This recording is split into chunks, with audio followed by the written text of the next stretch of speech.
इस वीडियो में हम पढ़ रहे हैं क्लास 10th के इकोनॉमिक्स के चैप्टर नंबर 4 को, जिसका नाम है ग्लोबलाइजेशन।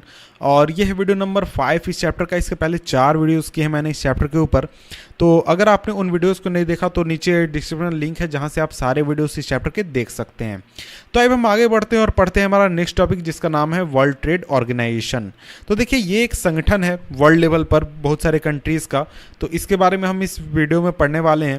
तो देखिए, आपको याद होगा इसके पहले जो हमने वीडियो किया था, वीडियो नंबर 4, उसमें हमने डिस्कस किया था लिबरलाइजेशन के बारे में, कि जो फॉरेन ट्रेड है उसको लिबरलाइज किया जाता है, जिसमें कि रूल्स जो हैं उनमें ढिलाई कर दी जाती है, सरकार कंट्रोल छोड़ देती, इस तरीके की चीज़ें हमने पढ़ी थी।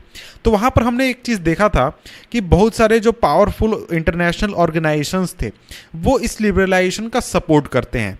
लिबरलाइजेशन में आखिर होता क्या है? लिबरलाइजेशन में जो कंट्रोल है सरकार का, ट्रेड बैरियर्स है उनको हटा दिया जाता है, जो इंपोर्ट एक्सपोर्ट है उस पर सरकार कंट्रोल कम रखती है। तो उस चीज़ का जो सपोर्ट है वो बहुत सारे पावरफुल इंटरनेशनल ऑर्गेनाइजेशंस द्वारा किया जाता है।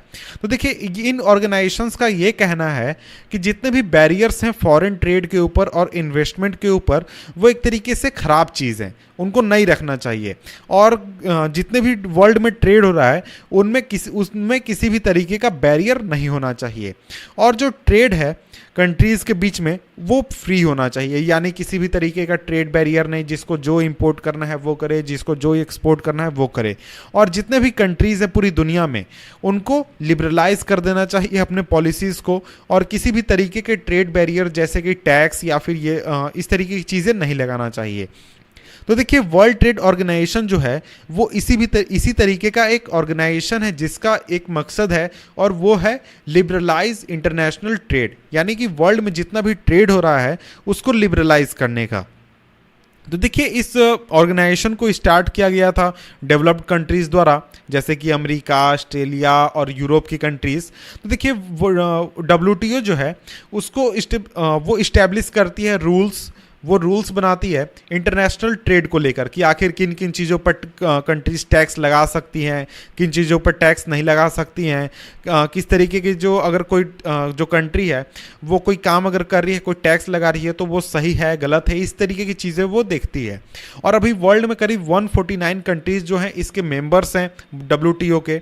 और जो WTO का तो एक तरीके से काम है, या फिर लोगों द्वारा माना जाता है कि इसका काम है कि सभी लोगों के लिए, यानी दुनिया के सभी देशों के लिए जो फ्री ट्रेड है उसको बढ़ावा देना।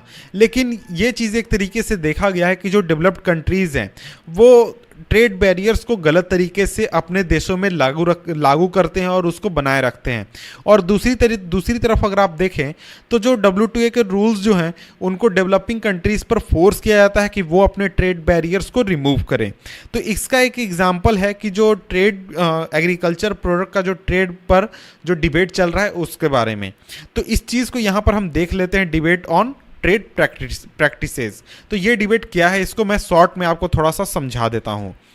तो देखिए, चैप्टर 2 आपने पढ़ा है। चैप्टर 2 में आपने देखा होगा कि इंडिया की अगर बात करें तो इंडिया में जो एग्रीकल्चर सेक्टर है वो बहुत बड़ी संख्या में लोगों को एम्प्लॉयमेंट देता है, और इंडिया के GDP में एक बहुत बड़ा हिस्सा है उसका। और इसको अगर आप USA से कंपेयर करें तो USA का जो एग्रीकल्चर का GDP में हिस्सा है वो है 1%, और उसका एम्प्लॉयमेंट में हिस्सा है 0.5%।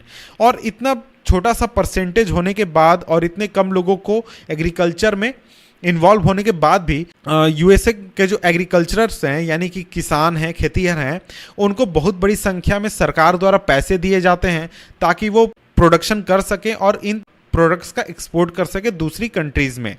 तो इन बहुत बड़ी संख्या में जो पैसे मिलते हैं उन लोगों को, इस वजह से जो US फार्मर्स जो हैं वो अपने फार्म के प्रोडक्ट्स को बहुत ही सस्ते दामों पर बेच सकते हैं, और जो सरप्लस है वो दूसरे देशों में बिकते हैं बहुत ही सस्ते दामों पर। तो इस वजह से जो दूसरे देशों में किसान बैठे हैं जिनको इस तरीके के हेल्प नहीं मिलते हैं, या फिर ट्रेड बैरियर्स की, ट्रेड रूल्स की वजह से वो सरकार किसानों को पैसे नहीं देती है, तो उनको बहुत बुरी तरह से ये चीज़ें अफेक्ट करती हैं। तो देखिए, जो डेवलपिंग कंट्रीज़ हैं उनका एक तरीके से उनका कहना ये है कि WTO रूल को मानते हुए हम सभी लोगों ने ट्रेड बैरियर्स को हटा दिए, लेकिन आपने, यानी कि जो डेवलप्ड कंट्रीज़ हैं उन्होंने WTO के रूल्स को इग्नोर किया है, और अभी भी अपने फार्मर्स को बहुत बड़ी संख्या में पैसे दे रहे हैं और उनको बहुत तरीके से सपोर्ट कर रहे हैं ताकि वो सस्ते दामों पर प्रोडक्ट्स को बेच सकें। और जो डेवलपिंग कंट्रीज़ हैं उनका सिंपली ये कहना है कि क्या ये एक तरीके का फ्री और फेयर ट्रेड है। ये बिल्कुल भी फ्री और फेयर ट्रेड नहीं है, ऐसा नहीं होना चाहिए। ये उन लोगों का कहना है, डेवलपिंग कंट्रीज़ का कहना है, जिनमें इंडिया भी आता है। तो लेट्स वर्क दिस आउट, इसको आप कर लें। इसके बाद देखिए नेक्स्ट टॉपिक है यहाँ पर, नेक्स्ट टॉपिक है हमारा impact of globalization in India. कि आखिर हमने ये जो ग्लोबलाइजेशन के बारे में इतनी सारी बातें पढ़ी कि ग्लोबलाइजेशन ऐसा है वैसा है, अब अंतिम में ये सवाल उठता है कि आखिर ये जो ग्लोबलाइजेशन है इसका इम्पैक्ट इंडिया पर क्या पड़ा है। आखिर इंडिया को इससे फ़ायदा हुआ, नुकसान हुआ, क्या हुआ।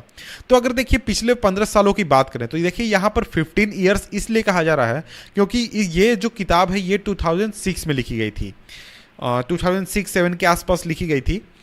तो उस समय की किताब हम पढ़ रहे हैं, अभी तक अपडेट हो जाना चाहिए, अभी तो 2018 चलने लगा है। तो देखिए इस बात को छोड़ देते हैं, आगे बढ़ते हैं।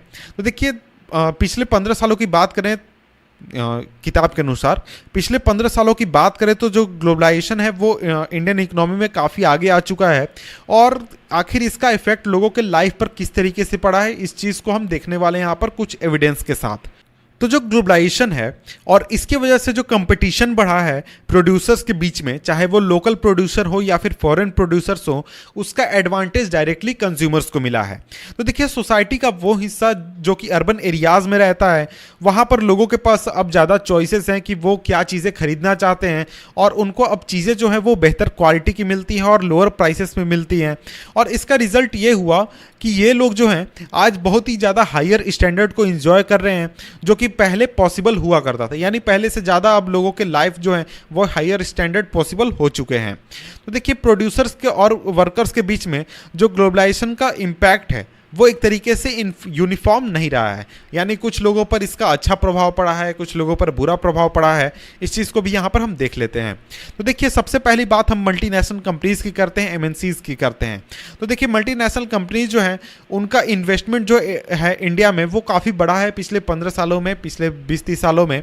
तो इसका मतलब ये हुआ कि जो इंडिया में इन्वेस्ट करना है उनके लिए एक बेनिफिशियल स्टेप है। यानी अगर वो इंडिया में इन्वेस्ट कर रहे हैं तो उन्हें प्रॉफिट हो रहा है, इसी वजह से वो और भी इन्वेस्ट कर रहे हैं। तो देखिए मल्टीनेशनल कंपनीज जो हैं वो काफ़ी ज़्यादा इंटरेस्टेड हैं वैसी इंडस्ट्रीज़ में, जैसे कि आपका सेलफोन हो गया, ऑटोमोबाइल्स हो गया, इलेक्ट्रॉनिक्स हो गया, सॉफ्ट ड्रिंक, फास्ट फूड, और इसके अलावा सर्विसेज जैसे कि बैंकिंग हो गए। इन सभी चीज़ों में वो काफ़ी ज़्यादा इंटरेस्टेड हैं और इन सेक्टर्स में हम काफ़ी ज़्यादा इन्वेस्टमेंट देख भी रहे हैं।